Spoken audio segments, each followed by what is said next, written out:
وإن الذين لا يؤمنون بالآخرة عن الصراط لناكبون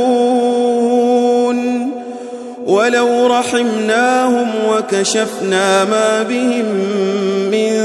ضر للجوا في طغيانهم يعمهون ولقد أخذناهم بالعذاب فما استكانوا لربهم وما يتضرعون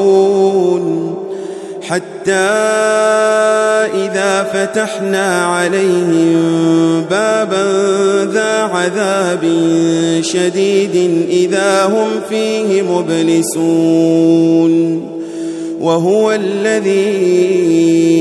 أنشأ لكم السمع والأبصار والأفئدة قليلا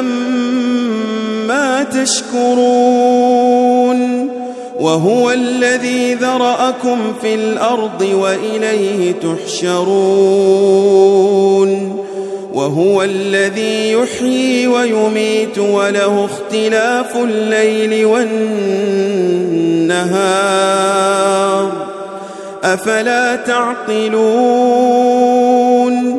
بل قالوا مثل ما قال الأولون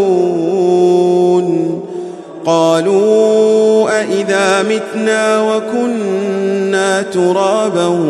وعظاما أإنا لمبعوثون لقد وعدنا نحن وآباؤنا هذا من قبل إن هذا إلا أساطير الأولين قل لمن الأرض ومن فيها إن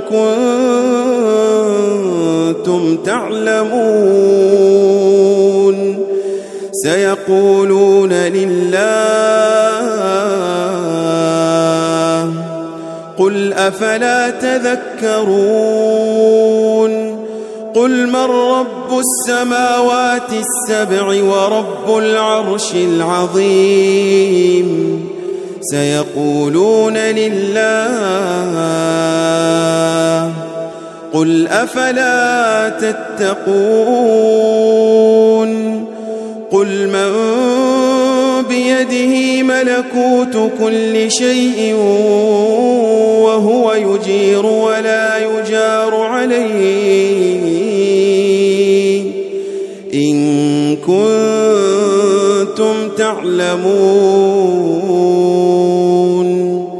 سيقولون لله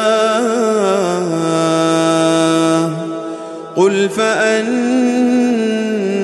تسحرون بل أتيناهم